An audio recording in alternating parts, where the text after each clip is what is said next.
This is a legacy episode of the Lesbian Historic Motif podcast, originally released as part of the Lesbian Talk Show podcast group. Some references may be obsolete. The show looks at lesbian-relevant themes in history and literature, has interviews and discussions about current historical fiction with queer female characters, including fantastic versions of the past, and presents new original historical fiction for your enjoyment.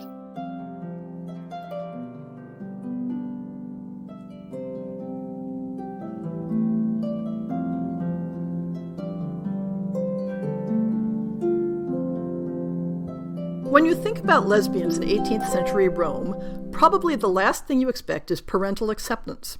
And yet that's one of the many interesting aspects of the life of Catherine Vizzani.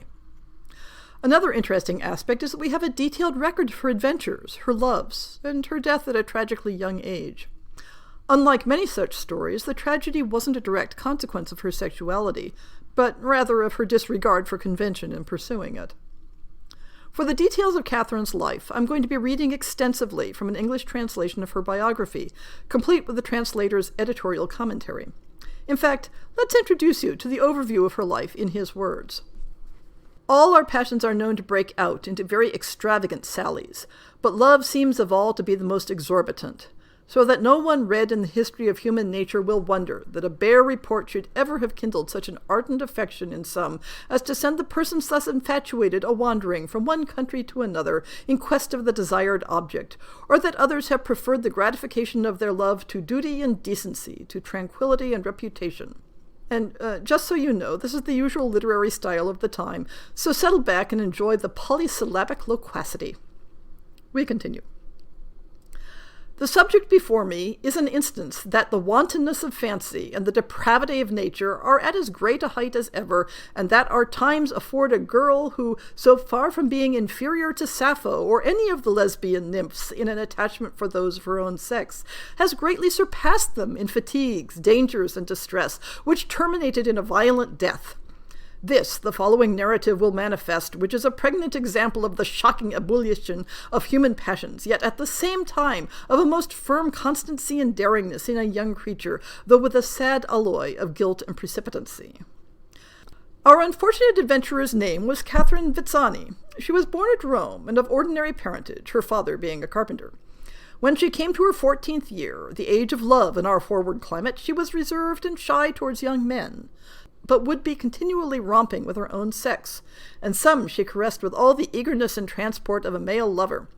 But above all, she was passionately enamored with one Margaret, whose company she used to court under pretense of learning embroidery. And not satisfied with these interviews by day, scarce a night passed but she appeared in men's clothes under her charmer's window, though in all appearance her pleasure must be limited to viewing Margaret's captivating charms and saying soft things to her. This whimsical amour went on very quietly for above 2 years, but at last Catherine, being surprised by Margaret's father, just when her heart was overflowing with fervent expressions of love to his daughter, he rattled her severely and threatened that the governor of the city should hear of her pranks. Catherine was so frightened with menaces of such a nature that she absconded and went to Viterbo in a man's disguise, where she took upon herself the name of Giovanni Bordoni. Let's leave off our author's long-winded explanations. Catherine, in the guise of Giovanni, finding herself at the end of her finances, took shelter in a church and gained the assistance of one of the church canons in finding employment as a manservant. Having become dissatisfied with her first position, wanted a letter of recommendation from her original benefactor. So she wrote to her mother back in Rome and asked her to beg for the letter in the name of Giovanni, which her mother did without saying anything about the gender disguise. This recommendation eventually bore fruit, gaining her a position as footman with the vicar of Anghiari. We'll return to our 18th century author to tell something of her experiences in that position.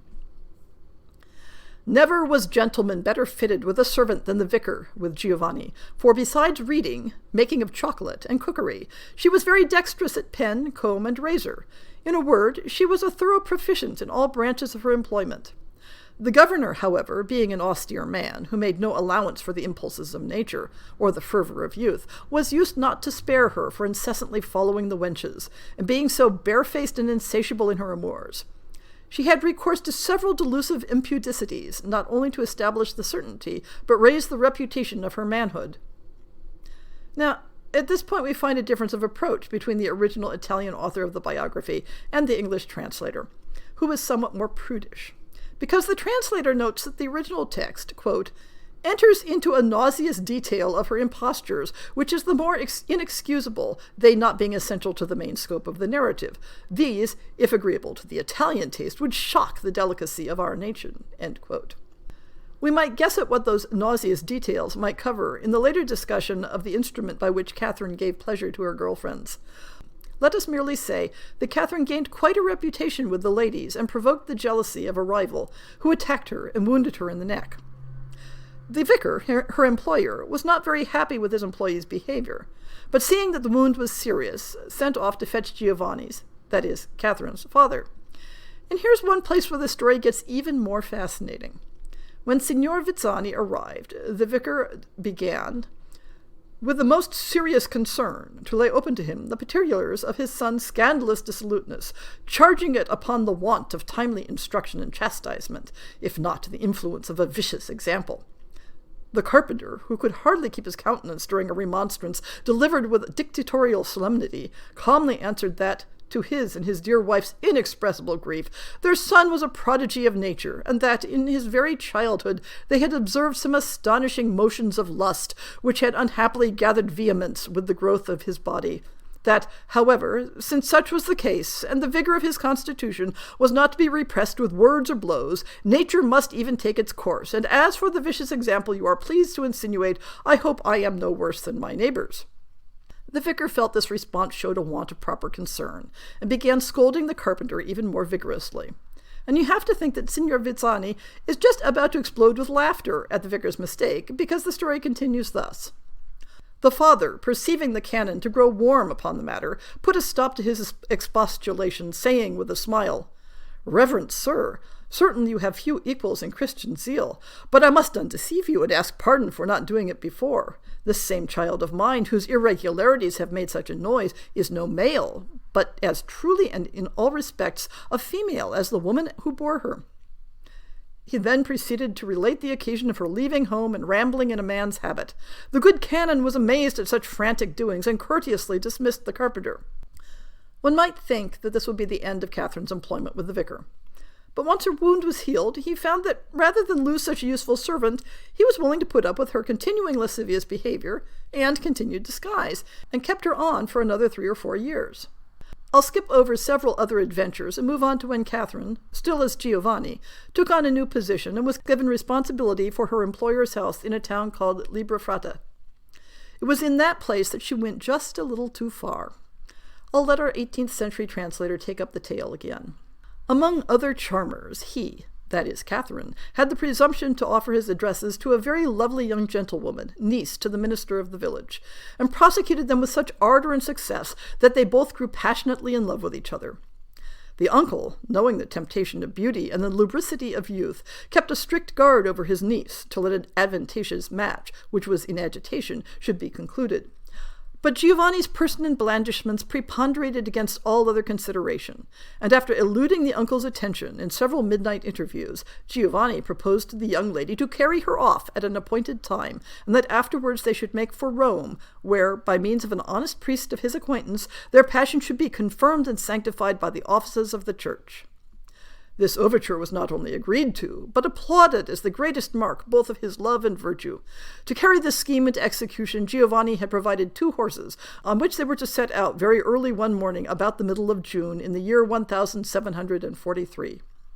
The evening before this important expedition, Giovanni's mistress, her discretion not being equal to her beauty, took her younger sister apart and told her that her uncle's rigid humours had now worn out her patience, that she had determined not to be mewed up at that rate any longer, and that Giovanni, who would do anything for her, was to be her deliverer, having provided 2 horses against the day of day, on which they were to post away to Lucca, and from thence to Rome, where they were to be married. Letting the secret out to her sister was a big mistake, because the sister blackmailed the eloping couple into taking her along. Catherine agreed to go along with the scheme, but the problem was that they only had 2 horses, so the sisters rode while Catherine walked, which slowed them down a bit. Still, they made it to Lucca and hired a carriage, but were further delayed by a minor carriage breakdown. Well, in the meantime, the girl's uncle had discovered their absence, figured out what had happened, and dispatched his chaplain and a couple of servants to chase after them with a promise of significant reward for bringing Giovanni that is, Catherine, back for punishment. The pursuers caught up with them a little ways past Lucca, and now we'll return to the original text. The chaplain, to make short work of it, called out to the servants to fire on Giovanni, who, having perceived them at some distance, had leaped down from behind the carriage. The servants, pursuant to their leader's command, presented their pieces at Giovanni, who, having a masculine spirit as well as masculine desires, not at all daunted at such a threatening sight, drew a pistol which hung at her belt and presented it towards the chaplain. This unexpected resolution put them to a stand, and both sides continued watching each other's motions, whilst the poor girls were shrieking and wringing their hands, till Giovanni, considering that her sex would secure her from any very bad consequence of this affair, and that one girl's running away with two others might, in a court of justice, if it should go that length, be slightly passed over as a frolic rather than severely animadverted upon as a crime, thought it advisable to surrender. And turning contemptuously from the commanding officer to the servants, who were known to her, she delivered up her pistol, telling them that they were welcome to do their office. The chaplain, however, irritated at her petulance, if jealousy or avarice were not rather the motives to such an inhumanity, after her submission, stormed at one of the servants whose name was Miniato for not firing, and threatened him with an oar in the galleys if he delayed a moment, whereupon he let fly, aiming at Giovanni's thighs, upon a supposition that the wound in those parts would be the least hurtful, and hit the poor creature in the left thigh, 4 inches above the knee. The same shot, killing a fine hound and fracturing a leg of a boy of about 12 years of age, who happened to come by, had stopped, as it were very natural, to see what was the matter, while the 2 shooting victims were taken off to a nearby hospital. Catherine, fearing for her life, confessed her true identity to one of the nuns who attended her, and requested that the matter be kept secret unless she died of the wound, in which case she wanted to be buried in women's clothes. This request, alas, needed to be carried out a short time later. After her death, they found hidden under the pillow of her hospital bed a stuffed leather device that she had worn as part of her imposture, and that had contributed to some degree of her success with the ladies. The rest of the biography is not particularly edifying. On discovering her true sex, a post-mortem examination was made to determine whether any physiological abnormality had caused her desire for women. The author seems rather shocked and startled to find her body to be ordinarily and unremarkably female.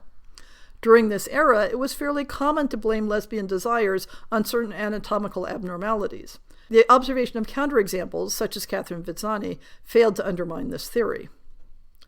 So what are we to make of Catherine's life? In the mid-18th century in Rome, a carpenter and his wife recognized that their daughter's sexual orientation was toward women, and they not only shrugged and accepted it, but continued to support her when she was in need. And though Catherine had most of her romantic adventures while posing as a man, at the very least her first girlfriend, and possibly others, knew that she was a woman and enjoyed the courtship. And the sex. It's quite clear from the observations of others that Catherine was rather good in bed. And if she'd only had a bit more caution about eloping with the nieces of important people, who knows what sort of happily ever after she might have achieved.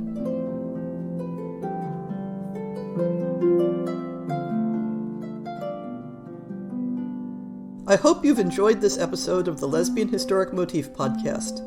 See the show notes for links to people and topics. Most shows will have a transcript linked as well.